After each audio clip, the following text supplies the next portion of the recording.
warahmatullahi wabarakatuh. Yang terhormat kepada Ibu Destiani MPD selaku dosen pengampu mata kuliah pembelajaran Bahasa dan Sastra Indonesia. Kami dari kelompok 7 akan mempresentasikan diskusi kami yang berjudul Pembelajaran Bahasa Indonesia dan Sastra di SD. Baik, langsung saja. Untuk mempersingkat waktu, ada pula anggota kelompok kami. Yang pertama, Clarissa Daniar. Yang kedua, ada Lisa Auliasari. Yang ketiga, dari Wulandari. Baik, materi pertama akan disampaikan oleh saya sendiri. Jadi, yang pertama itu ada pembelajaran bahasa dan sastra Indonesia dengan fokus keterampilan berbahasa. Pembelajaran bahasa adalah proses untuk mengembangkan kemampuan siswa dalam menggunakan bahasa sebagai alat komunikasi. Nah, tujuannya itu yang pertama, untuk mengembangkan kemampuan komunikasi lisan dan tulisan. Misalnya, siswa bisa menyampaikan pendapat, menceritakan sesuatu, atau menulis dengan jelas. Nah, selain itu, melatih cara berpikir siswa. Ketika siswa membaca, menulis, atau berdiskusi, mereka itu belajar memahami informasi dan menyampaikan ide mereka dengan lebih teratur atau terstruktur. Yang ketiga ada membentuk sikap dan karakter. Nah, contohnya siswa itu bisa belajar berbicara dengan sopan, terus bisa menghargai pendapat orang lain, dan menggunakan bahasa yang baik dan benar. Yang terakhir, membantu siswa memahami pelajaran lain. Hampir semua pelajaran itu membutuhkan kemampuan membaca, memahami materi, dan menjelaskan kembali apa yang udah mereka pelajarin. Sehingga bahasa itu tidak hanya sebagai alat komunikasi, tetapi juga sebagai sarana untuk pengembangan diri siswa tersebut. Next.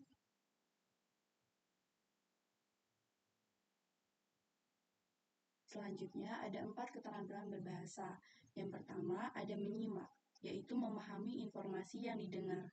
Yang kedua itu ada berbicara, yaitu menyampaikan ide secara lisan.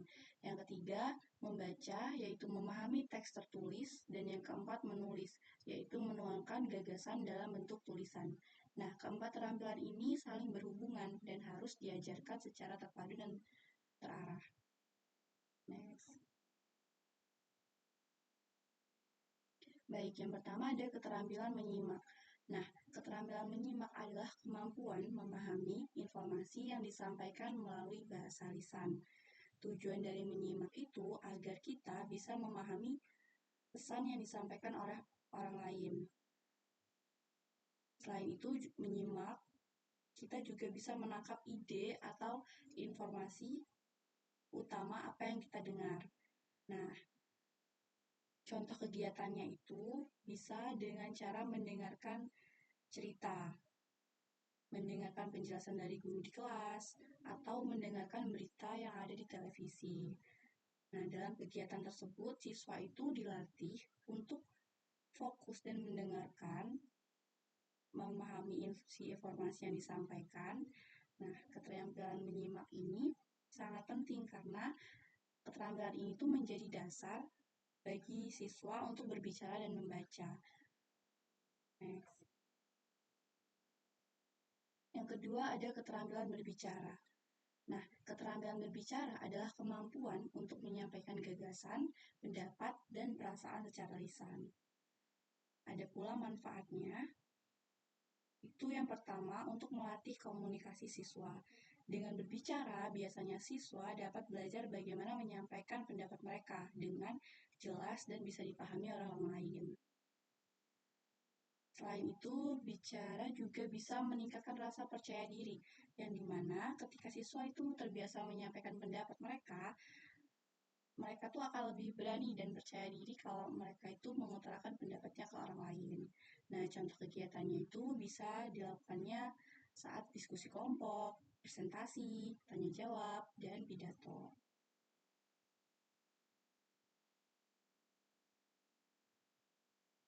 Yang ketiga ada keterampilan membaca. Nah, pada keterampilan membaca baca ini adalah kemampuan memahami informasi dari teks tertulis. Jadi, siswa itu diminta untuk memahami apa yang mereka tulis dengan cara membaca. Manfaatnya itu yang pertama bisa menambah pengetahuan siswa, yang kedua bisa memahami isi bacaan dari apa yang mereka baca, yang ketiga itu bisa menemukan ide pokok, dan yang terakhir itu untuk melatih berpikir kritis dari siswa. Nah, membaca itu juga bisa membantu siswa memahami berbagai informasi dalam kehidupan sehari-hari mereka. Baik, cukup sekian materi dari saya. Saya akan dilanjutkan oleh pemateri kedua, yaitu Lisa Auliasari. Kepada Lisa dipersilahkan. Oke, terima kasih moderator. Di sini saya akan melanjutkan materi. Selanjutnya yaitu ada keterampilan menulis. Nah, menulis itu adalah kemampuan menuangkan gagasan dalam bentuk tulisan.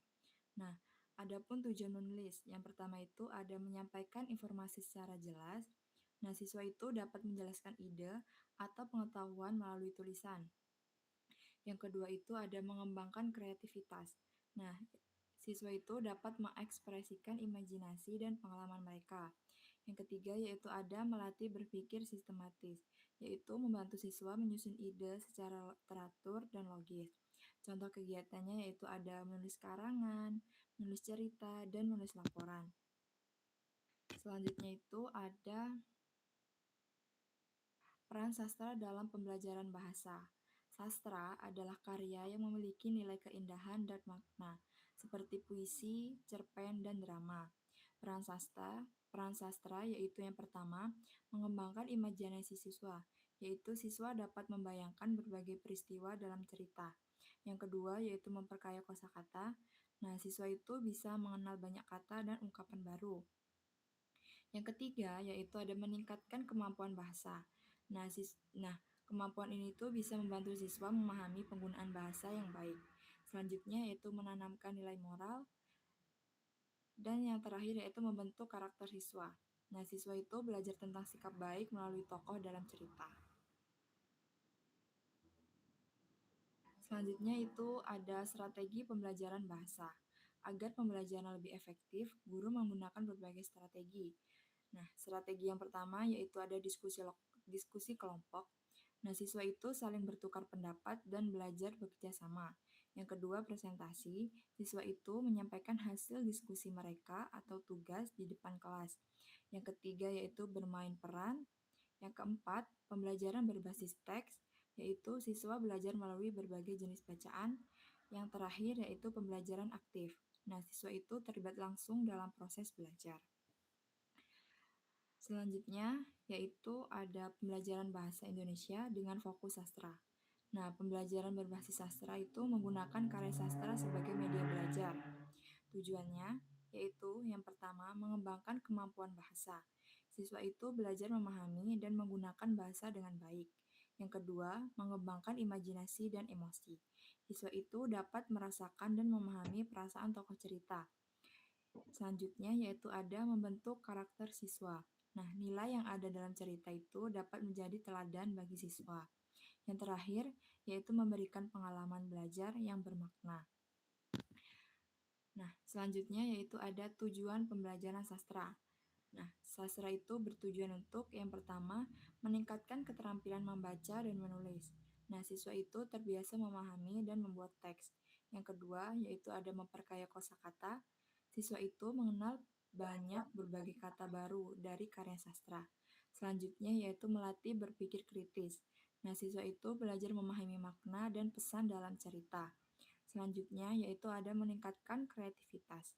Siswa terdorong untuk membuat karya seperti puisi atau cerita. Dan yang terakhir, membentuk sikap dan nilai moral. Nah, siswa itu dapat meneladani sikap positif dari cerita. Baik, sekian dari saya kembalikan ke moderator. Baik, terima kasih Lisa. Selanjutnya akan dilanjutkan oleh pemateri yang ketiga, yaitu Clarissa Daniar. Kepada Clarissa Daniar dipersilahkan. Baik, terima kasih moderator. Materi selanjutnya adalah peran sastra dalam pendidikan. Nah, di slide ini dijelaskan sastra membantu siswa yang pertama yaitu memahami nilai kehidupan,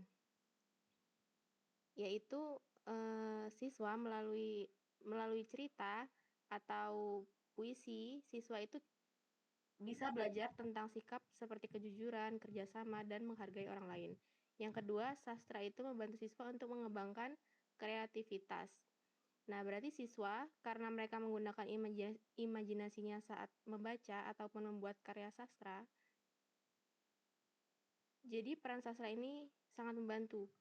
Nah, yang ketiga ada melatih empati terhadap orang lain. Misalnya, melalui tokoh dalam cerita, siswa belajar memahami perasaan kepada orang lain. Yang keempat, sastra dapat memperkaya pengalaman belajar. Nah, siswa karena pembelajarannya menjadi lebih menarik dan tidak hanya berbasis teori. Yang kelima ada sastra membantu meningkatkan kemampuan berbahasa siswa, seperti membaca, menulis, dan berbicara. Next.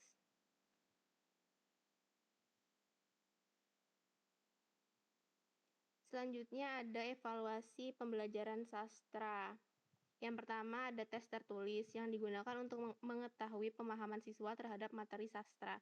Yang kedua ada pembacaan puisi secara lisan untuk menilai kemampuan siswa dalam menyampaikan puisi. Yang ketiga ada membaca puisi dengan penilaian kinerja yang melihat ekspresi dan penghayatan siswa. Yang keempat ada pementasan drama yang termasuk dalam penilaian produk karena siswa menghasilkan sebuah karya atau pertunjukan. Dan yang kelima itu ada penilaian hasil karya atau portofolio, yaitu penilaian dari kumpulan karya siswa seperti puisi atau cerita pendek. Nah, evaluasi itu tidak hanya menilai pengetahuan, tetapi juga sikap dan keterampilannya. Next. Tujuan dan manfaat pembelajaran bahasa sastra Indonesia. Yang pertama, untuk mengembangkan kemampuan komunikasi siswa, baik secara lisan maupun tertulisan. Yang kedua ada untuk meningkatkan budaya literasi sejak dini sehingga siswa terbiasa membaca. Yang ketiga untuk membentuk karakter siswa melalui nilai-nilai yang terdapat dalam karya sastra. Dan yang keempat untuk menumbuhkan rasa cinta terhadap bahasa Indonesia. Next. Selanjutnya ada tujuan pembelajaran berdasarkan fokus yang terdiri dari dua bagian. Yang pertama, fokus keterampilan berbahasa. Pada bagian ini, siswa ini diarahkan untuk menguasai keempat keterampilan berbahasa, yaitu menyimak, berbicara, membaca, dan menulis. Nah, selain itu, kegiatan seperti diskusi dan presentasi juga membantu siswa lebih percaya diri dalam berkomunikasi. Yang kedua, next. Yang kedua, fokus sastra. Nah, pada fokus ini siswa ini diarahkan untuk mengekspresikan karya sastra melalui kegiatan seperti membaca puisi, menulis cerita pendek, atau bermain peran. Nah, kegiatan ini juga membantu siswa untuk mengembangkan kreativitas dan imajinasi siswa. Next.